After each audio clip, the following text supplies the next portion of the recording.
días a todos, bienvenidos. Esta mañana en nuestros seminarios tenemos el gusto de tener con nosotros, como podéis ver aquí en esta transparencia, Jesús Ruiz Hervías.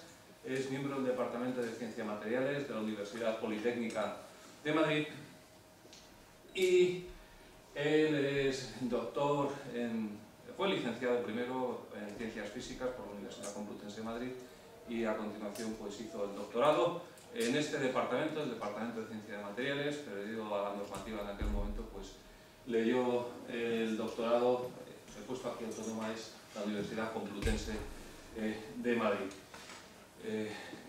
Ha desarrollado en este departamento toda su vida profesional, realizó una estancia de un año en el NIST en Estados Unidos y además es miembro de la Junta Directiva de la Sociedad Española de Técnicas Neutrónicas.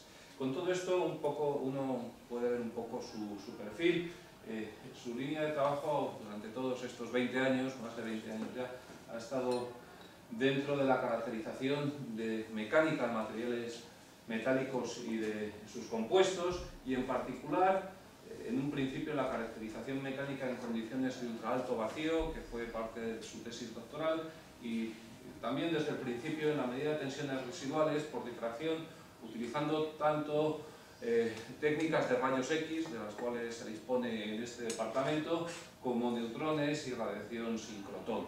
Bueno, pues de todo esto nos va a hablar un poco, o lo que le dé tiempo, tanto de su utilidad científica como su utilidad industrial o de servicio a las empresas, ya que tiene una gran experiencia en la colaboración con empresas y en la utilización de estas técnicas que son muy básicas en aplicaciones que son de gran interés para toda industria y sobre todo en estos momentos con la aprobación de nuevas normas sobre las medidas y las tensiones residuales que son permitidas en los materiales de construcción.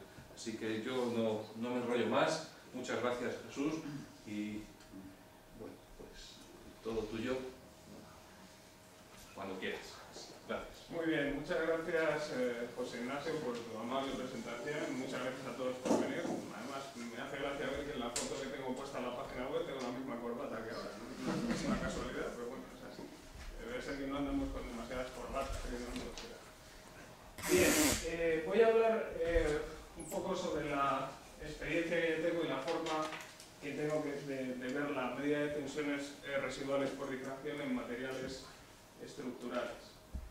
Entonces, bueno, voy a hacer primero una pequeña introducción, pues, porque no sé cuál es el nivel de familiaridad o de conocimiento que tienen los asistentes sobre este tema. Luego voy a hablar de las técnicas, concretamente de las técnicas de medida por difracción. Hablaré luego para lo que se pueden usar, por ejemplo, los neutrones, los rayos X, tanto de laboratorio como de alta energía. Y luego daré pues, algunos ejemplos de las medidas que hemos realizado nosotros, solamente con los grupos con los que hemos estado colaborando, y luego algunas pequeñas conclusiones.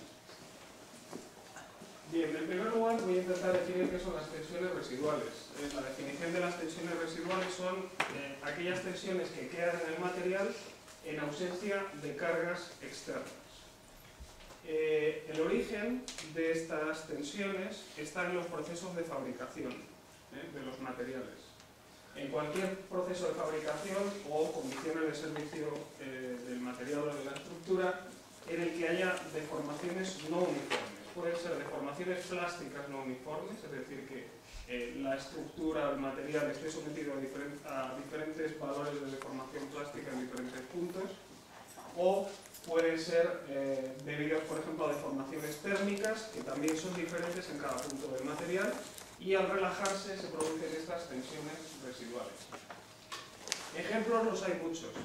Yo me atrevería a decir que cualquier proceso de conformado de materiales en el que haya tratamientos termomecánicos es susceptible de dejar en el material un cierto estado de tensiones residuales. Lo importante será luego determinar si estas tensiones son beneficiosas o son perjudiciales. Las tensiones residuales, este es un mensaje que me gustaría dejar claro, no tienen por qué ser siempre perjudiciales. De hecho, uno puede manipular adecuadamente los tratamientos para que sean beneficiosos. Ahí está un poco ahí está el conocimiento que debemos tener sobre ello. Aquí pongo algún ejemplo de lo que es o se entiende por una tensión residual. Si soy capaz de darle al puntero. Si no, lo haremos con la mano como habitualmente. Esto es un marco, es un ejemplo muy sencillo. Tenemos un marco y aquí tenemos una barrita con dos tuercas. Si yo comienzo a apretar estas tuercas, lo que sucede es que esta barra que yo tengo aquí se queda en tracción, está sufriendo tracciones, mientras que el marco que tengo aquí está sufriendo compresiones. Este es un caso típico de una tensión residual, porque aquí no hay carga aplicada, externa. Esto puede ser un sistema, por ejemplo, una máquina de ensayos, como la que utilizamos habitualmente para hacer ensayos mecánicos, o puede ser un ejemplo conceptual de un material bifásico, de un material policristalino bifásico, en el interior del material, la distribución tensional que podemos tener. Unos granos están sometidos a tracciones, mientras que otros están sometidos a compresiones. El caso de la soldadura, por ejemplo, que pongo aquí, pues es idéntico, ¿no? Si yo tengo un marco como este, y en lugar de fijar estas tuercas con una carga mecánica, las fijo con una soldadura, cuando voy a fijar esta primera barra, la barra está todavía mucho más caliente que el marco. Y entonces justo cuando la fije, lo que voy a tener es que esta barra va a intentar comprimirse, el marco no le va a dejar, entonces la barra va a quedar en tracción y el marco en compresión. Esto es un ejemplo típico de tensiones residuales. No hay carga aplicada, pero sin embargo el material que está ahí dentro está sufriendo una tensión. Bien. ¿Por qué son importantes? ¿Por qué estamos todos aquí mirándolas? Pues fundamentalmente porque son desconocidas. Las tensiones que una estructura o un material va a soportar en servicio se calculan. Los ingenieros son capaces de calcularlas. Sin embargo, las tensiones residuales no entran en el cálculo habitualmente. ¿Por qué? Pues porque no se sabe muy bien cuáles van a ser. Entonces, la tensión total que va a sufrir una estructura o un material es la suma de la tensión aplicada y la tensión residual. Por tanto, si la tensión residual es desconocida, la tensión final de servicio es desconocida. Esto puede ser importante o puede no serlo, dependiendo de para qué se utiliza esa estructura o componente. No es igual fabricar cucharillas de plástico o cucharillas de metal para el café que fabricar aviones. ¿De acuerdo? Entonces, obviamente, esto es muy importante en componentes y estructuras que puedan tener un alto riesgo si es que fallan, o bien unos costes económicos muy elevados si es que fallan. Y aquí no me refiero a cosas de alto riesgo. Me estoy refiriendo, por ejemplo, a una caja de cambios de un coche. Si Volvo, por ejemplo, o BMW o cualquiera, no le vamos a hacer publicidad, se le rompe un piñón, tienen que llamar a un montón de vehículos para hacerles esas revisiones y eso cuesta un montón de dinero y se pierde mucha imagen de marca. Por tanto, es un caso típico en el que no estamos hablando de una estructura de alto riesgo, pero en el cual una rotura como esa ocasiona grandes problemas. Por tanto, las tensiones residuales nos interesan fundamentalmente por su influencia en estos fenómenos. Los fenómenos de rotura frágil, corrosión bajo tensión y corrosión bajo tensión. ¿Qué es lo que no queremos que pase? Pues no queremos que pasen cosas como estas. Esto es un proceso de embutición, ¿de acuerdo? Esto es un proceso de embutición en una capa de cobre, que está sometida a un ambiente agresivo, pero muy suavito, ¿de acuerdo? Esto es lo que pasa cuando se fabrica sin hacer ningún tratamiento térmico posterior. Las tensiones residuales que se han generado en el tratamiento, más ese pequeño ambiente agresivo, hacen que por el fenómeno de la corrosión bajo tensión, esto se abra como si fuera una flor, ¿de acuerdo? Porque las tensiones residuales están intentando abrir esa estructura. ¿Cuál es la diferencia con este caso? Que aquí se ha aplicado un tratamiento posterior de recocido. Y ese tratamiento posterior ha aliviado el estado de tensiones residuales que se había generado durante la fabricación. Y la diferencia es clara. Este es otro ejemplo todavía más, digamos, más impactante de una estructura de latón, pero en este caso de pared gruesa, con un ambiente muy poco agresivo y sin carga aplicada. Quiero hacer énfasis en eso.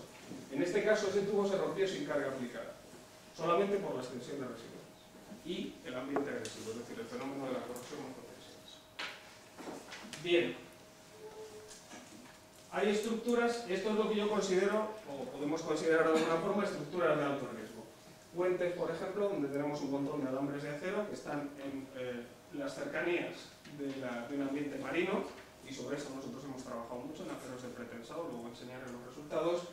Tuberías de gas, algunos aviones con estos pequeños problemillas que hacen que la gente salga por las ventanas, y claro, hay que tener cuidado con eso.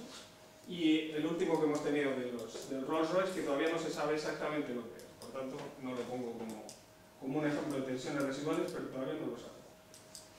Bien, lo que no queremos es que pase lo mismo, obviamente, este es nuestro afán. Voy a hablar un poco de los tipos de tensiones residuales, la definición. Bien, vamos a entender una cosa también importante. La gente dice, es que yo no quiero que este material tenga tensiones residuales. Y entonces lo que se hace habitualmente es medir por difracción de rayos X o por otra técnica no destructiva en la superficie del material. Y entonces se dice, bueno, el material tiene tensiones residuales de compresión. Ojo, las tensiones residuales son un perfil, siempre. Siempre hay un perfil de tensiones residuales. No puede ser que en todo el material tengamos tensiones de compresión, en toda la sección. ¿Por qué? Porque las tensiones residuales son autoequilibradas. ¿De acuerdo? Entonces, según la mecánica, si en todas las partes del material tenemos compresión, la barra echaría a correr. No hay equilibrio mecánico. Por lo tanto, esto es un ejemplo, esto es un asunto fundamental. Las tensiones residuales siempre son un perfil. Quiere decir que si yo tengo compresiones en un sitio, voy a tener inevitablemente tracciones en otro. Ahora bien, esas tracciones pueden estar en el punto que a mí menos me moleste desde el punto de vista mecánico o de la durabilidad. Bien, aquí estoy poniendo el caso de una barra que ha sido sometida a flexión y deformada. Entonces, en ese proceso, después de que se somete a flexión y ha deformado plásticamente, la barra se relaja un poquito y en esa relajación es la que se generan las tensiones residuales. Concretamente aquí serían de compresión en la parte de fuera, que ha plastificado, y tendríamos este tipo de perfil. Estas son las tensiones residuales macroscópicas, o macrotensiones, o tensiones de tipo 1, ¿de acuerdo? Son tensiones que son esencialmente constantes a lo largo de una longitud bastante grande, y son las que se generan, o las que nosotros, digamos, queremos reproducir cuando hacemos una modelización por elementos finitos. Ese es el tipo de tensiones que salen en una modelización por elementos finitos. Luego existen otro tipo de tensiones que están o que se encuentran en una escala mucho más pequeña, que es la escala de los granos. Puedo tener variaciones locales de esta macrotensión, que es esta curva de puntitos, que son dependientes fundamentalmente pues, de la anisotropía que yo tenga ahí, elástica y plástica de los granos, y de la respuesta que me den, de la textura, de muchas otras cosas. Bien, ahora voy a explicar cuáles son los métodos para la medida de las tensiones residuales. Por lo menos voy a dar una explicación muy sucinta. Hay muchas clasificaciones, yo los voy a distinguir aquí en dos tipos. Aquellos que son destructivos y aquellos que son no destructivos, o bien, como explicaré luego, semi-destructivos. Los métodos destructivos están basados en la relajación. Lo que se hace es que, si se sabe que un material tiene tensiones residuales o una estructura, se elimina una parte del material y se mide la relajación de las tensiones que se ha producido. Y a partir de eso, uno intenta reconstruir el campo original que había de tensiones residuales. ¿De acuerdo? Esos son los métodos que están basados en lo que se llama en inglés el hole drilling, que es las técnicas del agujero ciego, y la posterior medida de las deformaciones que se generan. En cuanto a las medidas no destructivas, las fundamentales son las medidas de difracción, las más utilizadas. Entonces, aquí integro todas las radiaciones que se pueden utilizar. Rayos X, tanto de laboratorio como de alta energía, es decir, radiación sincrotrón, o neutrones. Están todos basados en el mismo principio. El principio es la ley de Bragg, básicamente la ley que yo aplico. Muy facilitada. 2 de seno de teta igual a m lambda. La gente que se dedica a las tensiones residuales dice que tenemos mucha suerte porque solo nos tenemos que aprender una ecuación. ¿Qué es esa? No es así de verdad, pero bueno, casi. Bien, entonces aquí tenemos nuestra muestra y lo que tenemos aquí es un emisor de radiación. Ese emisor impacta sobre la muestra, ilumina un determinado volumen, dependiendo de la radiación en la que estemos o que estemos utilizando, y luego yo pongo aquí un detector que lo estoy moviendo para encontrar dónde está el máximo de la señal transmitida. ¿De acuerdo? Entonces, lo que tengo ahí es una familia de planos, eso que está ahí marcado en amarillo, y esa familia de planos me va a proporcionar difracción según este ángulo, que es el ángulo 2θ. ¿De acuerdo? Q, este Q es el vector que me da la dirección de, en ese caso, perdón, la deformación que estoy midiendo, como ya contaré después. Importante, se miden deformaciones elásticas con este método, deformaciones elásticas, ¿de acuerdo? No exige una preparación especial de la muestra, es decir, prácticamente, salvo en el caso de que tengamos mucha rugosidad en rayos X de laboratorio, no hay que preparar la muestra, y permiten medir el reparto de las tensiones entre fases en materiales multifásicos, que son características bastante interesantes. ¿Cómo se manifiestan las tensiones residuales? Pues la manifestación microscópica, es la que estoy mostrando aquí. Vamos a ver. Nos tenemos que poner, digamos, pensando dentro del material policristalino. Si en el material policristalino yo tengo una tensión, ¿qué es lo que notan los granos? Pues lo que notan los granos es que las distancias interplanares entre los planos de la red cristalina cambian. ¿De acuerdo? Pueden darse dos casos. Que esa alteración sea más o menos uniforme a lo largo de una cierta escala, y entonces lo que tengo es que pues simplemente los planos cambian su distancia interplanar, se estiran un poquito o se comprimen. ¿Cómo lo noto eso? Aplico la ley de Bragg, 2d seno de θ igual a n lambda. Si d aumenta, seno de θ disminuye. Si d disminuye, seno de θ aumenta. En definitiva, lo que voy a ver es que en las líneas de difracción voy a notar un desplazamiento. ¿De acuerdo? Esa es la manifestación microscópica. Cuando esa deformación no es uniforme, ¿qué sucede? Que puede haber variaciones locales de la deformación de un grano a otro. Y entonces lo que sucede es que dentro de un volumen, que yo estoy iluminando muchos granos, puede haber granos que tengan una determinada deformación y otros que tengan otra. Y entonces lo que se nota es que cada uno de ellos va contribuyendo, va habiendo estos pequeños desplazamientos que van contribuyendo al pico total, y al final lo que se nota es un ensanche. Generalmente estos dos fenómenos están unidos, como voy a mostrar a continuación en medidas experimentales. El desplazamiento del pico está asociado a las macrotensiones y el ensanchamiento del pico está asociado a las microtensiones. Aquí ya es el tipo 2 y tipo 3. Aquí vemos, por ejemplo, el desplazamiento que se nota en el pico. Por ejemplo, si se fijan en este es el canal correspondiente a este de aquí, y podemos ver que este desplazamiento es el que se ha producido en la línea de difracción, que es indicativo de las tensiones residuales. Y en cuanto al ensanchamiento, pues aquí se ve bastante claro. Esto es una muestra de polvo de hierro que utilizamos para calibrar, y esta es una medida típica en un engranaje de acero, en la misma escala. O sea que se nota que obviamente el engranaje de acero se ha deformado plásticamente, por ejemplo por short pinning, creo que era en este caso, y entonces el pico se ensancha. ¿De acuerdo? Bien. ¿Qué hacemos entonces nosotros? En nuestro caso, nosotros nos ceñimos a las tensiones de tipo 1, a las macrotensiones, en este caso, salvo que estemos midiendo en materiales bifásicos. Y entonces lo que nos interesa en este caso es el desplazamiento del pico.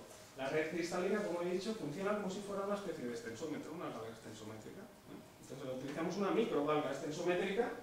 Cuando aumenta esta distancia, yo lo que tengo es que este ángulo cambia, ¿de acuerdo? Y del cambio de ese ángulo yo puedo encontrar la nueva distancia interplanar, y comparando con una de referencia encuentro la deformación en esa dirección. ¿Vale? ¿Qué es lo que mido? Esto es importante. Vamos a ver. Ese conjunto de granos que yo tengo ahí es un volumen representativo de lo que iluminaría, por ejemplo, un haz de rayos X. Lo importante de esto es que cuando yo ilumino en una de las condiciones, por ejemplo aquí, ¿de acuerdo? Tengo el haz incidente, el haz difractado, y esta sería la dirección de la normal a la familia de planos, que es la dirección en la que yo voy a medir después la deformación. Bien, pues en esas condiciones, los granos que yo ilumino dentro de este volumen son este y ese. Quiere decir que son granos que no tienen por qué tocarse. ¿De acuerdo? Son un subconjunto discreto. Y por tanto lo que yo estoy midiendo ahí es un promedio espacial de la deformación en esos granos que están orientados favorablemente en posición de grado. ¿Qué pasa si yo cambio? Si yo cambio, por ejemplo aquí, lo paso a 90 grados, esto no sería posible hacerlo con rayos X, pero sí con neutrones. Los granos que ahora me van a contribuir son estos. 1, 2, 3, 4 y 5. Y como veis, aquí está pintado así, la separación entre estos granos, que es el mismo plano, es mayor que entre estos. Es decir, que el material está sometido, estaría habiendo tensiones residuales de tracción en esa dirección, en la vertical. De nuevo, veo ahí otro conjunto de granos que no tiene que ver con el anterior y que son los que me van a contribuir a la deformación. Esto es importante también tenerlo. Bien. Aquí, bueno, simplemente estoy poniendo una pequeña comparación entre las distintas radiaciones que yo puedo utilizar para medir. Vamos, digamos, de más accesible a menos accesible. Más accesible quiero decir desde el punto de vista de la disponibilidad en laboratorios. Los rayos X de laboratorio. Estos son disponibles, o sea, uno se los puede comprar, los puede tener en su laboratorio. Lo que no puede tener es ni una fuente de neutrones, ni una fuente sincrotrón. No puede tener ninguna de las dos cosas, desgraciadamente por ahora. Entonces, los rayos X de laboratorio tienen una interacción, es la interacción electrónica, por tanto, tienen una penetración bastante baja porque la intensidad también es relativamente pequeña. Y en acero nos debemos quedar con esta digamos, cifra. Aproximadamente 10 o 15 micras, dependiendo de la radiación y dependiendo de otras cosas. Por tanto, solo nos dan información sobre la región superficial del material. ¿Esto es importante o no? Pues depende de dónde se generen los procesos que a nosotros nos interesan. Hay casos en los cuales la fractura se inicia, la mayoría de ellos, en la zona superficial. Y entonces las tensiones residuales nos pueden dar mucha información de lo que está pasando, simplemente medidas con rayos X. Aparte, hay otra forma de trabajar en la que ya esta técnica es semidestructiva, que es utilizando electropulido. Entonces, en materiales conductores se utiliza electropulido y se van retirando poco a poco capas del material y se van midiendo. Esto nos permite hacer medidas hasta aproximadamente 500 micras, es decir, medio milímetro, con cierta fiabilidad. Con bastante fiabilidad. Bien, vamos ahora a los neutrones. ¿Por qué nos gustan los neutrones para hacer medidas de tensiones residuales? Pues porque tienen una interacción nuclear. Y al tener una interacción con el núcleo, la penetración es muchísimo más elevada. Estamos hablando de penetraciones que pueden ser del orden de 10 milímetros en acero o más. Es decir, que prácticamente es como no ven el acero. O sea, no ven, quiero decir, entran profundamente en el acero. Son 1000 veces más que en rayos X. Permiten, por tanto, medidas en el interior de componentes estructurales, como luego mostraré en algunos ejemplos. Y esto nos permite conseguir hacer verdaderos perfiles de deformaciones residuales y de tensiones residuales en el interior del material, con una técnica que se llama el barrido de deformación, que ahora explicaré. El problema que tienen es que tienen poca intensidad. En una fuente de neutrones, que pueden ser de reactores nucleares o fuentes de espadación, generalmente tenemos poca intensidad. Y eso significa que nos hace falta un volumen de medida relativamente grande. Necesitamos un volumen grande de material para sacar información. Eso en un volumen de medida suele ser del orden de 1 milímetro cúbico, para tener una idea. Y finalmente tenemos la radiación sincrotrón. Se trata de los rayos X que nos interesan en este caso, son rayos X duros, es decir, con energía por encima de 80 kiloelectronvoltios, para tener penetraciones en acero, por ejemplo, que sean similares a lo que pasa con los neutrones. Tenemos mucha más intensidad que los neutrones, eso es una gran ventaja, pero sin embargo hay problemas con la geometría de medida, como luego explicaré. No son insalvables, pero hay que tenerlos en cuenta. Bueno, aquí he puesto un pequeño dibujo simplemente de las distintas fuentes, los rayos X de laboratorio, sincrotrón y neutrones, y aquí está puesta, digamos, la penetración más o menos en milímetros y el volumen, digamos, de muestreo que se necesita. ¿De acuerdo? El volumen de muestreo. Una ventaja de los sincrotrones, por ejemplo, es que nosotros podemos utilizar volúmenes de muestreo extremadamente pequeños, porque el haz está muy bien colimado y la intensidad es muy alta. ¿De acuerdo? Bien, vamos a ver la medida con rayos X de laboratorio, que quizás es por lo que estamos más familiarizados. La configuración de medida es la que estoy mostrando en esta diapositiva. Hay una serie un sistema de referencia de ejes, que son lo que se llama el sistema de referencia de la muestra, en inglés es S de sample, Y aquí tenemos los ejes S1 y S2 que están en el plano de la muestra y el eje S3 que es perpendicular al plano de la muestra. Ahí lo que podemos tener, por ejemplo, pues puede ser la dirección de laminación, la dirección perpendicular y la dirección que está fuera del plano.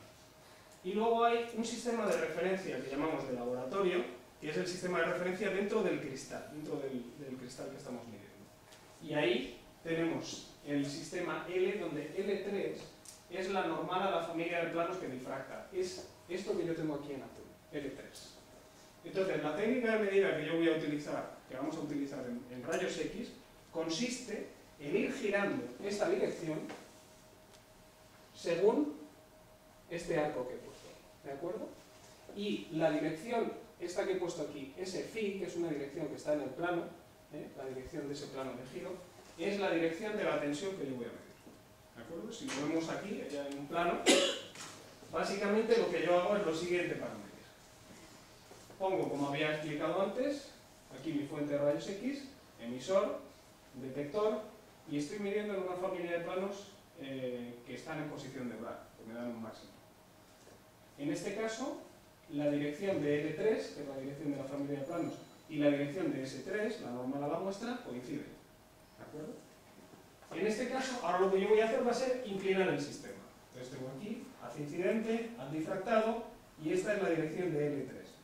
Entre L3 y S3 hay un ángulo que es el ángulo que llamamos psi. ¿De acuerdo? Bien, pues lo que yo hago es tomar distintas medidas a medida que cambio ese ángulo psi. Si no hay tensión aplicada, la dirección de la tensión, ¿cuál sería? Pues la dirección que yo tengo aquí en la superficie, esta. Como digo, si no hubiese una tensión residual aplicada, yo siempre tendría la misma distancia interplanar en todas las inclinaciones. Como hay una tensión aplicada, voy a tener más distancia interplanar a medida que me vaya inclinando. Y eso es lo que se ve. ¿De acuerdo? Entonces, si D aumenta, θ tiene que disminuir y viceversa. Bien. Aquí, esperemos que funcione. Me he traído un pequeño vídeo para que veáis cómo funciona nuestro sistema. Esto es un difractómetro portátil de rayos X en el cual nosotros no nos tenemos que preocupar de cómo de grande es la muestra, que esta es una gran ventaja. Al revés de los difractómetros que trabajan habitualmente, pues por ejemplo para medir texturas o para analizar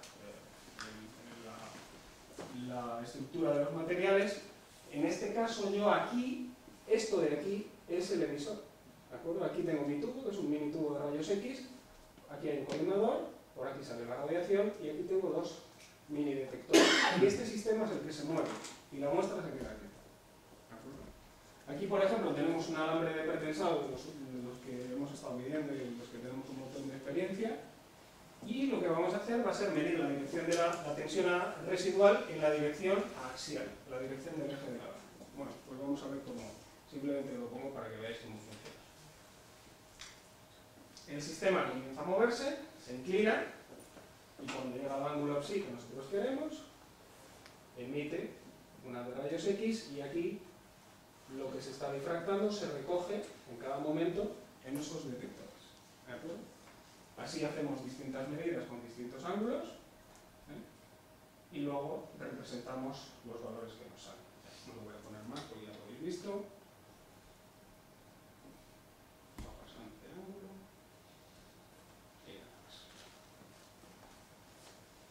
Esta es otra de las ecuaciones que nos tenemos que saber. Nos tenemos que saber muchas, pero esta es otra. Esto es simplemente una transformación de componentes, no tiene ningún problema. ¿De acuerdo? Entonces lo que nosotros hacemos aquí es transformar la deformación que nosotros medimos en el sistema de referencia de la muestra, que la determinamos como θ psi. ¿Θ cuál es? θ es el ángulo desde el eje S1, a la dirección de la tensión, y psi es este ángulo, el ángulo que hay entre L3 y S3. ¿De acuerdo? Entonces, bueno, hago una transformación de componentes para relacionar la deformación en el sistema de referencia de la muestra y en el sistema de laboratorio, sin más. Lo importante, lo que más me interesa de esto es que os fijéis en estas dependencias. Seno cuadrado de psi, seno de 2 phi. Esto de aquí es el valor que yo quiero conseguir. ¿Esto qué significa? Que si yo represento la distancia interplanar frente al seno cuadrado de psi, pueden pasar dos cosas. Si este término es cero, me va a dar una recta. ¿De acuerdo? Cuya pendiente es esta que tengo aquí. Y si este término no es nulo, me va a dar una figura en la que tengo dos valores, ¿de acuerdo? O dos curvas, unas para psi positivo y otras para psi negativo, es lo que se denomina desdoblamiento en sí. Y a partir de aquí yo puedo determinar las componentes del tensor de deformación. Bueno, luego vamos a ver cómo se traslada a las tensiones. Y el último caso que he puesto ahí es el caso, digamos, que no se ajusta a la teoría, que es el que se produce cuando hay una textura muy fuerte en el material. ¿Cómo pasamos de deformaciones a tensiones? Bueno, pues aplicamos, para el caso de un material elástico isótropo, aplicamos las ecuaciones de la elasticidad lineal, y la salvedad que hay que hacer aquí es que las constantes elásticas de difracción, módulo de elasticidad, por ejemplo, y el coeficiente de Poisson, no son las mismas que las que nosotros obtenemos en un ensayo de tracción. Hay que tener en cuenta que aquí estamos midiendo sobre cristalitos y sobre reflexiones que tienen un determinado valor de HKL, entonces nosotros tenemos que hacer un promedio de las constantes del monocristal, hay varias maneras de hacerlo, o bien tenemos que hacer una medida experimental, por ejemplo, aplicando carga al sistema y midiendo la deformación elástica que se genera por difracción. Una salvedad que hago aquí es que la medida del espacio interplanar de referencia generalmente es uno de los problemas más graves que tenemos en estas medidas. Lo tenemos que hacer con mucha precisión, porque si no introducimos un error que es del orden de lo que nosotros queremos medir. Es decir, tenemos que irnos, ahí lo he puesto por lo menos al 0,01%. Hay varios métodos que se han propuesto en la literatura, pero bueno, tienen sus problemas, porque generalmente no es posible garantizar perfectamente la relajación de las macro y las microtensiones. La ventaja es que para el caso de las medidas en rayos X, en superficie no hace falta. O sea, no nos hace falta conocer bien el espacio interplanar de referencia, porque generalmente trabajamos en la hipótesis de tensión planar. En la superficie, como nosotros estamos iluminando un volumen que son una profundidad que son unas 10 micras, podemos suponer que la tensión en la dirección perpendicular de la superficie es cero. Y en ese caso, con una buena aproximación, nosotros podemos conseguir o saber cuánto vale la tensión residual. Bien, pues estos son resultados experimentales, por ejemplo, para que lo vean después de esta introducción un poco larga. Esto es un acero torneado. Y aquí se ve cómo para valores de psi positivos y psi negativos tenemos distintas ramas. ¿De acuerdo? De un ajuste de estos resultados se encuentran la tensión normal y tangencial en esa dirección psi que antes he contado. Estos son medidas en superficie. Y este es otro ejemplo de lo que se puede hacer con rayos X de laboratorio y electropulido para hacer medidas en profundidad. Podemos medir hasta una profundidad de aproximadamente, como te he dicho antes, 500 micras, se puede medir hasta 500 micras. Aquí los resultados que tengo son hasta 4 micras. Y en este caso estamos viendo o comparando dos procesos, no son sobre la misma muestra, por tanto tampoco se pueden comparar 100%, pero esto es lo que se ve, por ejemplo, en shot pinning, donde el mínimo de tensiones residuales, dependiendo de cómo se haga el procedimiento, puede estar entre 50 a 70 micras. Y este es un tratamiento, por ejemplo, de laser shock processing, donde se somete el material a una onda de choque láser. Se ve cómo las tensiones residuales son más pequeñas en magnitud, en compresión, pero sin embargo cómo se mantienen bastante más en la profundidad. Depende de cómo sea el material, de qué es lo que a nosotros nos interesa, depende de muchas cosas del tratamiento. Pero bueno, lo importante es que nosotros lo podemos caracterizar con tensiones, con difracción de rayos X de laboratorio. Bien, vamos a pasar a los neutrones. Voy a poner aquí el ejemplo en primer lugar de la difracción de neutrones en un reactor nuclear. Habitualmente lo que se hace es lo siguiente. Nosotros tenemos un haz incidente, un haz difractado, que están limitados por rendijas, y eso que se llama ahí el gauge volume, es lo que yo he llamado habitualmente el volumen de medida, es la región de donde vamos a sacar información dentro del material. Entonces aquí pues, he puesto un esquema típico. Este es el reactor nuclear donde yo estaba trabajando, cuando estuve en NIST.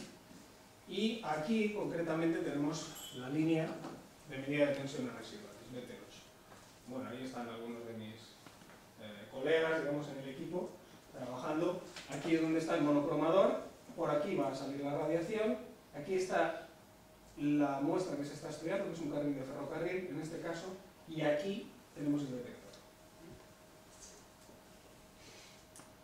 Ahí está el carril. Este sería el haz incidente, los neutrones vienen por aquí, entran en el carril y van al detector.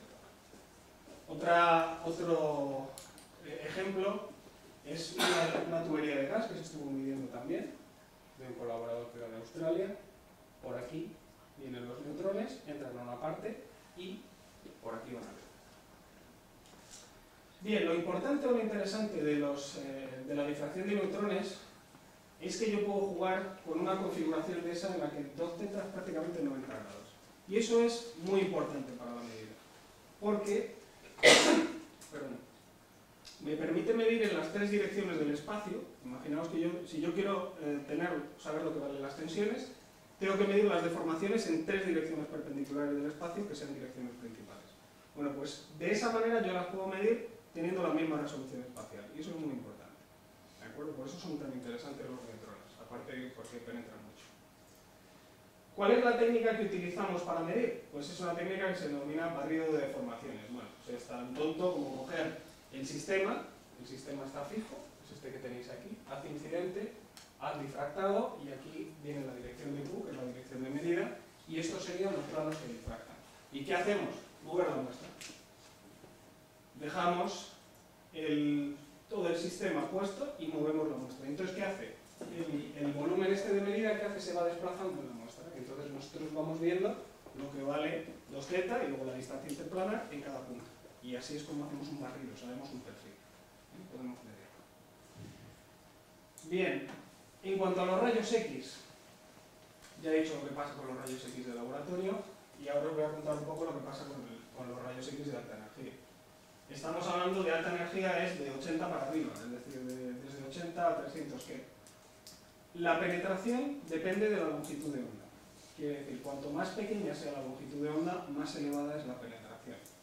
La intensidad es del orden es aproximadamente 7 órdenes de magnitud o más de la que tenemos en un tubo de rayos X convencional, es decir, tenemos mucha intensidad. Y el haz es extraordinariamente paralelo. La radiación sincrotrón se genera cuando yo pongo un haz de electrones a girar a una velocidad próxima a la velocidad de la luz. Entonces yo puedo sacar, como consecuencia de eso, esa preciosa radiación sincrotrón, que luego nos sirve, son rayos X de alta energía, para hacer las medidas. Bien, este es el dispositivo experimental que se utiliza, por ejemplo, en el ESRF, donde hemos estado midiendo en la línea ID15A. Estos son solo dispositivos para colocación de las muestras. Entonces, aquí tengo 2 detectores de germanio. Este de aquí y aquel. Son 2 detectores que trabajan para darnos componentes horizontal y vertical. Significa que en una sola medida, en un solo disparo, digamos, yo puedo conseguir 2 componentes del tensor de deformación. Puedo medir en 2 direcciones, lo cual es muy interesante. En este caso trabajábamos con una energía crítica de 95,8 kV, trabajábamos en dispersión de energías, es decir, con un haz blanco, mandábamos todo el haz a la muestra y luego se recoge lo que sale por dispersión de energías. Eso tiene una gran ventaja, y es que se recoge todo el patrón de difracción de una vez. Y ahí pongo algunas de las características. Este es el principal problema de las medidas con sincrotrón de alta energía. 2θ es muy pequeña, 5 grados en este caso. Aunque el volumen de muestreo, por ejemplo el que utilizamos para medir en los alambres de pretensado, que luego mostraré después, es de 0,1 milímetros, es decir, es un volumen extremadamente pequeño, 0,1 por 0,1 por 0,1. Y esto es lo que se ve típicamente en nuestros alambres, por ejemplo. Este es un espectro típico y un ajuste con un programa de refinamiento de estructuras de un alambre de acero autoctoide trefilado, y aquí se ven pues las distintas reflexiones de la ferrita y de la cementita. Bueno, lo de la cementita se ve muy mal, eso ya lo hemos dicho por activa y por pasiva en todo lo que se ha estado publicando. Entonces, aquí tenemos todas las reflexiones y de una vez vemos en una determinada dirección todo el patrón de difracción. Bien, ¿cuál es el problema? El problema es este que tenemos aquí. Como el ángulo 2θ es tan pequeño, y aquí lo hemos puesto más grande para que se vea, porque si no, no se ve bien, significa que yo lo que tengo aquí, este volumen de aquí, es un diamante alargado, es una forma de diamante muy alargado. Entonces eso pone problemas y no se puede cambiar, físicamente no se puede cambiar. Aquí pongo una figura para que lo veáis. Los espaciados interplanares que a nosotros nos interesan en el acero están comprendidos en este intervalo, entre 1 y 1,4 angstroms. Bueno, pues si uno pinta ahí, ¿cuánto vale para distintos valores de 2θ y para distintas energías la curva de respuesta del sincrotrón, bueno, la curva que nos interesa de rayos X? Vemos que en el caso de una alta penetración, que tiene que ser alta energía, resulta que estamos aquí, entre 5 y 10 grados como mucho, de 2θ. Es decir, eso no lo podemos cambiar, físicamente es imposible, hay que tratar con ella, hay que vivir con ella. ¿De acuerdo? ¿Y qué pasa con eso? Pues esto, concretamente, que yo acabo de poner. Si nosotros medimos un material, por ejemplo, los aceros que nosotros hemos estado midiendo de pretensado, con dos orientaciones perpendiculares, porque nos hace falta medir la dirección de la tensión, tenemos que medir tensiones y tenemos que saber deformaciones en dirección radial, circunferencial y axial, nos encontramos con ese problema. Nos encontramos con que ese volumen de medida se puede salir fuera del propio material. ¿De acuerdo? Esto es un problema muy grande porque es lo que se llama iluminación parcial y las medidas que hagamos de esa forma cuando hay iluminación parcial no son fiables. Se pueden introducir desplazamientos del pico que no son realmente debidos a tensiones residuales. Y entonces ve uno cosas que realmente no son verdad y hay que tenerlo muy en cuenta. Eso hace que hacer medidas cerca de la superficie cuando tenemos esa configuración que hay en la parte de abajo sea muy complejo. Hay maneras de solucionarlo, pero concretamente bueno, en esas líneas no están disponibles. Ahora voy a hablar un poco de los problemas pendientes que hay, porque esto no es todo tan bonito, es decir, parece que está todo hecho, ¿no? Hay muchos problemas pendientes, muchos. Voy a hablar de algunos de los que a mí me parecen más importantes. Primero, cuando uno no tiene todo el espectro, tiene que elegir una reflexión, generalmente cuando mide. ¿Cuál es la que elige? Porque el material es policristalino, o sea, yo puedo elegir un montón de ellas. ¿Cuál? Pues generalmente la que uno elige es aquella que tenga una respuesta más parecida a la respuesta, digamos, global del material. Y para saber eso, ¿qué se hace? Pues lo que hacemos es aplicar carga mecánica, mientras que estamos midiendo por difracción de neutrones, por ejemplo, por sincrotrón, estamos midiendo las deformaciones que se miden en los distintos planos cristalográficos. Y entonces podemos ver que en el caso del acero, bueno, esto es ferrita, concretamente los planos de la ferrita, vemos que cada una de las reflexiones tiene un comportamiento un poco distinto. ¿De acuerdo? O sea que este es un primer problema que hay que ver. En el caso del acero ya está muy claro lo que hay que hacer, pero por ejemplo cuando se van a medir materiales nuevos, como cerámicos, por ejemplo, complejos, no sabemos qué reflexión tenemos que utilizar, porque hay muchos problemas de anisotropías.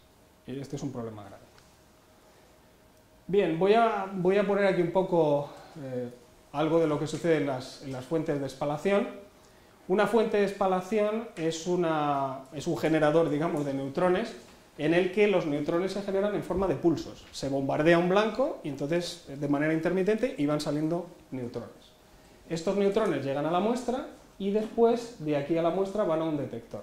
Generalmente, este dispositivo es completamente fijo y entonces lo que se hace es medir el tiempo que estos neutrones van a tardar en llegar al detector. Y entonces se puede saber lo que vale la distancia interplanar simplemente por las relaciones que hay entre la longitud de onda, el momento del neutrón, etc. Entonces se hace lo que se denomina proceso de medida en tiempo de vuelo. Y estos son resultados, por ejemplo, para que veáis algunos de los problemillas que se nos dan cuando tenemos muchas reflexiones. Porque claro, cuando uno no tiene reflexiones no ve la realidad, pero cuando tiene todo el patrón ve la realidad. Y esto es lo que pasa, por ejemplo, en los alambres de pretensado. Tienen una textura muy fuerte. ¿Qué significa? Que si mide uno en dirección radial o circunferencial, le sale este bonito diagrama de difracción con su textura, pero sin embargo cuando mide en dirección axial se le han ido todos los picos y lo único que le queda es el 110 por la textura. ¿Qué significa eso? Claro, esto es muy bueno, porque si uno está midiendo con neutrones con una sola longitud de onda, si se está fijando uno, por ejemplo, en una reflexión muy típica que es la 211, resulta que se va a medir en dirección axial y no mide nada. No hay intensidad. ¿De acuerdo? Entonces esto es muy interesante. Bien, estos son resultados nuestros en Nginx, en Inglaterra. Otro problema importante que ya he comentado un poco antes con el caso del sincrotrón, pero son las medidas cerca de la superficie. Cuando yo estoy midiendo cerca de la superficie, ¿qué pasa? Que hay una iluminación parcial. No tengo todo el volumen de medida, no está dentro de la muestra, sino que una parte está fuera. Y esto nos puede dar desplazamientos del pico que no son reales. Y que hay gente, pues, si no lo hace adecuadamente, que puede suponer que se deben a deformación, debido a tensiones residuales, y no lo son. Bien, la medida de D0, ya he hablado algo de esto, pero es un problema grande, ¿de acuerdo? Un problema incluso a veces filosófico. Entonces, bueno, hay algunos métodos para lograr una zona libre de tensiones y que sea representativa del material. Y hay que tener cuidado con esto, porque a veces D0 puede cambiar con la posición, y esto pasa en las soldaduras. ¿De acuerdo? En las soldaduras hay que hacer un mapa de lo que vale D0 porque va cambiando con la posición en la soldadura. Y aquí pongo algunos métodos de los que se han propuesto. Hacer pues, muestra de polvo, que tenga que ser representativa del material, tomar una muestra y hacerle un corte, o sea, tallar como si hiciéramos un peine. Se relajan en ese caso las macrotensiones, pero no las microtensiones, y luego confiar en el equilibrio tensional, que eso siempre se tiene que cumplir, ¿vale? Ahí pongo, por ejemplo, lo que hemos hecho nosotros en unas medidas ahora últimamente en Suiza, para relajar tensiones residuales en esta soldadura. Y concretamente aquí lo que hemos hecho es una muestra de tipo peine, que está la soldadura, y hemos tallado esto con electroerosión. Tampoco la electroerosión está libre de culpa, porque aproximadamente afecta a unas 300 micras a cada lado del corte, ¿no? Hay que tenerlo en cuenta. Bueno, os voy a poner algunos ejemplos de las cosas que nosotros hemos estado estudiando en alambres de acero pretensado. ¿Por qué nos interesan estas cosas? Fundamentalmente porque estamos en la Escuela de Ingenieros de Caminos. Yo soy físico, pero bueno, ya llevo toda mi vida investigador aquí, ¿no? Entonces, una cosa importante, o algo que les preocupa mucho a los fabricantes de acero trefilado, es cómo se comportan sus materiales, sobre todo en presencia de ambientes agresivos. Hay un ensayo desarrollado para eso, que es el ensayo de la FIP, que es un ensayo muy agresivo, y entonces, bueno, pues se miden los tiempos de rotura en una disolución de tiocianato amónico, a una temperatura de 50 grados. Y lo que quieren los fabricantes, obviamente, es garantizar que sus materiales sean capaces de resistir bien ese ensayo y que cuando les hagan ese test, ellos lo pasen adecuadamente. Pero se encuentran con que hay mucha dispersión en los resultados, en el tiempo de rotura, mucha dispersión. Y entonces no saben bien a qué se debe, ¿no? Y este es, digamos, el origen de este proyecto en el que llevamos ya fácilmente 7 u 8 años metidos. ¿Cuál es el acero con el que trabajamos? Es un alambre de acero eutectoide trefilado, con un 0,8% de carbono, quiere decir que tiene dos fases, ferrita, que es aproximadamente un 90%, y cementita, que es un 10%. ¿Dónde se usa? Pues se usa en todas las estructuras de pretensado, en cables. Este es el viaducto de Millau, este es un viaducto que hay en Francia, es tan alto como la Torre Eiffel. Es un viaducto que se hizo para que los franceses pudieran ir al sur, a Béziers, y no tener 4 horas de atasco ahí entre medias en Millau, porque vamos, lo pasaban fatal. Se ahorra un montón de tiempo, se ahorra un montón de tráfico, en fin. ¿Cómo se fabrican estos materiales? Estos materiales se fabrican mediante trefilado. El trefilado es básicamente pasar estos alambres por una matriz y disminuir su diámetro. Bien, este es un proceso que genera dos cosas. Genera textura y genera tensiones residuales. Una textura muy fuerte. Y hace que las propiedades mecánicas suban mucho, ¿de acuerdo? Se mejoran mucho las propiedades mecánicas del material. Concretamente, la textura se nota aquí. Este es el alambrón inicial, lo vemos aquí en la sección longitudinal y sección transversal, y este es el alambre trefilado después de 8 pasadas, sección longitudinal y transversal. La estructura que se queda aquí es como la de un manojo de periódicos. Cogen un periódico, lo arruga, y esa es la estructura del alambre trefilado, ¿vale? Básicamente. Vemos aquí que la cementita solamente tiene un 10%, pero es bastante importante luego a la hora de medir. La estructura que vemos ahí es una estructura completamente perlítica, etc. Nosotros hemos trabajado con 3 tipos de materiales. el material trefilado, con 8 pasadas, tiene un 75% de reducción en la sección, y es un material en el que los fabricantes saben que se generan muchas tensiones residuales. Y para intentar eliminar esas tensiones, ellos hacen tratamientos empíricos a posteriori. Uno de ellos es el que llaman estabilizado, que es simplemente aplicar carga mecánica en un horno, carga mecánica y temperatura. Y hay otro posterior que nosotros hemos hecho sobre estas varillas, que es dar una especie de masaje superficial en esta zona. ¿Vale? Bueno, y ahora lo que queda es ver qué es lo que hemos logrado. ¿De acuerdo? Entonces aquí voy a presentar medidas por difracción de neutrones y por sincrotrón. Aquí, bueno, pues pongo un poco las características del sistema de medida que hemos empleado. Esto se hizo en Estados Unidos, lo hice yo en Estados Unidos. Y las distintas configuraciones de medida. Este es el difractómetro de NIST que he contado antes. Lo que nos interesa es lo siguiente. Esos son los perfiles de tensiones residuales. En dirección, amarillo es axial, azul es circunferencial y este de aquí, violeta, es radial. Y estas son medidas de tensiones residuales en la superficie, en dirección axial. Entonces, nosotros vemos que en el material tal como se trefila, ese es el material justo al trefilar, se generan unas tensiones residuales bastante altas. Y hay que tener en cuenta que aquí tenemos problemas para medir en la zona de la superficie, por lo que he dicho antes de la iluminación parcial del volumen. Es decir, ahí no tenemos datos por neutrones. Solo podemos fiarnos por lo que tenemos aquí con rayos X. ¿De acuerdo? Esto es lo que sucede en el material estabilizado. Es decir, que los fabricantes estaban haciendo esos tratamientos, les salían bien, pero no sabían muy bien por qué. La explicación está clarísima. ¿De acuerdo? Las tensiones residuales se reducen muchísimo. ¿De acuerdo? Y esto es lo que pasa en el alambre laminado. Nosotros podemos encontrar tensiones residuales, incluso de compresión en la superficie, al darle ese pequeño masaje superficial. Pues esto se ve, claramente. ¿De acuerdo? Con las medidas de neutrones se ve a la perfección. Y hay además un buen acuerdo con los datos que medimos en superficie con rayos X. Bien, ahora vamos a ver qué pasa con sincrotrón.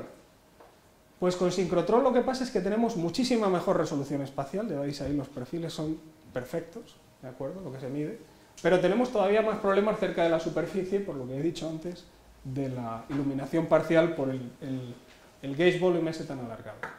Pero desde luego lo que se ve es claro. Este es el material trefilado, este es el material estabilizado y ese es el laminado. ¿De acuerdo? Bien. Y esto, alguien dirá, bueno, ¿y esto para qué sirve? Es una idiotez. Bueno, habéis medido con neutrones, pero bueno, da igual, ¿no? Da exactamente igual. Bueno, pues esto sirve, veréis. Resulta que en el ensayo FIP, este famoso, que es un ensayo que se hace con una disolución extremadamente agresiva de tiocianato amónico, se le pone al material una carga del 80% de la carga garantizada, ¿de acuerdo? Y se pone a 50 grados. Resulta que el tiempo de rotura entre estos distintos materiales cambia radicalmente. Se multiplica casi por 6 en el laminado. Y si vamos cambiando la tensión aplicada al material, esto se nota todavía más. Este es el material trefilado, estabilizado y laminado. En el laminado, en cuanto bajamos un poquito esa carga, en vez de ser el 80%, es un poco menor, nos vamos a duraciones del orden de 1000 horas. Y prácticamente ya no tiene sentido seguir con él. ¿De acuerdo? Es decir, que está claramente demostrado que las tensiones residuales en este caso tienen que ver. Son en realidad las que hacen que el material se comporte de una o de otra manera. Y en fin, con esto pues voy a las conclusiones, ¿no? Yo creo que las tensiones residuales obviamente han demostrado que son muy necesarias para entender el comportamiento mecánico, en este caso de los aceros de pretensado.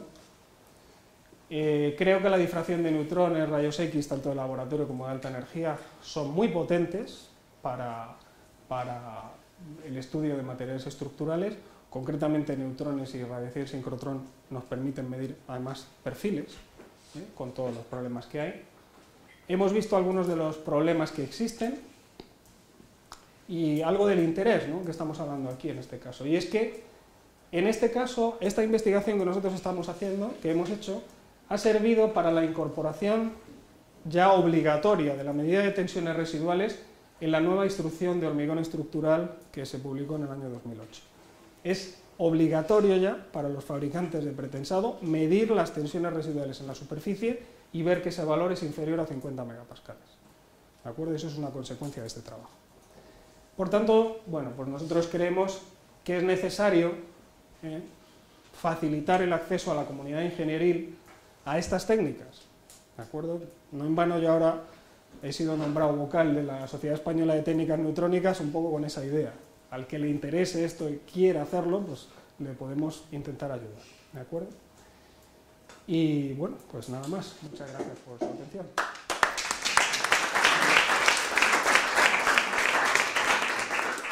Muchísimas gracias, Jesús, por esta charla tan amena e interesante, empezando desde cero, con lo cual yo creo que todos tenemos una idea clara de lo que son las tensiones residuales y para qué sirve. Tenemos unos minutos para alguna pregunta, si se anima alguien. Yo puedo hacer. Sí. Bueno, muy clara para mí. Te has referido a que con rayos X del laboratorio y electropulido podría llegar a medir hasta 500 micrómetros. Y el electropulido, si no he leído mal, era por láser. No, quizás yo no me he explicado bien. Se puede hacer en muestras conductoras, es electropulido normal y corriente. Es decir, ¿Electroquímico? Electroquímico. Lo único que no he dicho, porque no me da tiempo, es que cuando se hace electropulido hay que tener en cuenta que uno está eliminando capas del material, por lo tanto también tiene que tener en cuenta la relajación de las tensiones residuales que había en esa capa. Pero sí, se puede hacer. ¿Y el masaje al que te has referido al final, de que le aplicabais a los materiales, también va en esa línea? No, eso es un poco distinto. Lo que sucede es que uno puede redistribuir las tensiones residuales que hay, por ejemplo, en el alambre de pretensado, y para eso lo que hace es generar una pequeña deformación plástica en la superficie. Entonces eso es un procedimiento casero, manual, pero que se ha demostrado que funciona. Es decir, que eso es muy parecido a un procedimiento que se hace en el trefilado, que es dar una última pasada de trefilado con una reducción muy pequeña. Entonces, se da una reducción extremadamente pequeña y con esa reducción se redistribuyen las tensiones residuales de manera que haya compresiones en la superficie. Muchas gracias. ¿Una otra pregunta? Sí. Bueno, me gustó mucho tu presentación también. Muchas gracias. Por lo tanto, te felicito por ello, y me ha sido muy educativa. Mira, la última fase ya de los aceros de pretensado, cuando has hablado de la relajación y nos has puesto no, que... no es relajación. Creí que era la gráfica de relajación. No, esos ensayos son ensayos FIT. Es decir, lo que se hace es aplicar una carga constante, aquí además es mediante una palanca, es que no me da tiempo a explicar. Esto es una palanca con carga constante, aquí se tiene el alambre que está sometido a esta disolución, que es la disolución de tiocianato amónica a esa temperatura, y simplemente es un ensayo muy sencillo, tecnológico, 100%, lo que se mide es el tiempo de rotura. Entonces, lo que yo he pintado aquí es que cambiando la carga que se aplica al alambre, ¿de acuerdo?, se ve este tipo de comportamiento. Es decir, que nosotros en el material podemos disminuir muchísimo la carga que se aplica y sin embargo seguimos teniendo un tiempo de rotura muy bajo. Mientras que en los otros dos, el estabilizado y el laminado, en cuanto disminuimos un poquito la carga, bueno, esto se puede ir hasta 1000 horas. ¿Tienes experiencia con otro tipo de materiales? En este caso, no solo con acero de pretensado, por ejemplo, con aceros inoxidables de alta resistencia. ¿Tienes experiencia en cómo, es que esto cómo serían las tensiones residuales? Depende del proceso de fabricación. Depende del proceso de fabricación. En los inoxidables me imagino que primero tenemos que medir en las dos fases, porque entiendo que probablemente tengamos ferrita y austenita. Con lo cual hay un reparto de las tensiones entre las dos fases. Entonces, lo primero que tenemos que hacer es intentar medir las dos. Yo no me acuerdo exactamente cuál es la proporción, pero me da que es significativa. Puede ser 50-50, ¿no?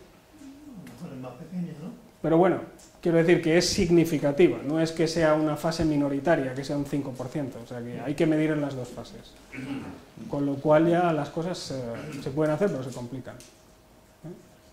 Y además en este caso es que estamos hablando de un ensayo que es 100% tecnológico y solo para los alambres. Ya sabéis que el FIP es, que yo sepa, solo se aplica a los alambres. Es un ensayo de cualificación, un ensayo muy rápido. ¿Puedo hacer una pregunta? Sí. Continuando con esto, Jesús, yo estoy interesado en esto de los rayos X y el electropulido. ¿Tienes experiencia en el caso de inoxidables? En el caso de inoxidables hemos hecho electropulido. Estoy intentando recordar. Sí, creo que sí. ¿Has publicado los resultados? No, porque bueno, son cosas que es que no... Quiero decir, a no ser que sea un tratamiento muy novedoso y entonces merezca la pena porque veas que las tensiones residuales que van a salir no se han publicado, pero si es un procedimiento normal no es una cosa...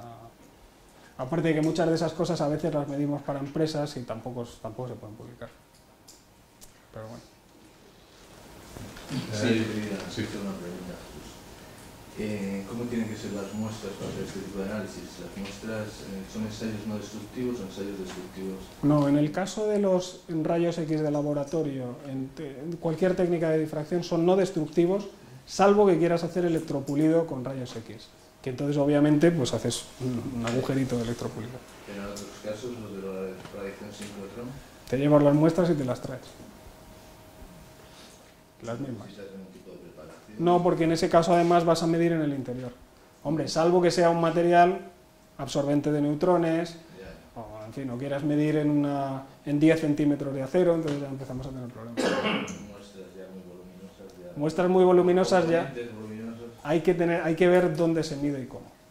Probablemente no puedes hacer, a lo mejor, no podrías hacer un perfil completo a lo largo de toda la sección, pero sí podrías medir a una cierta profundidad. De hecho, no he mostrado aquí fotos, pero bueno, se mide en estructuras de aviación y en otras cosas, ¿no?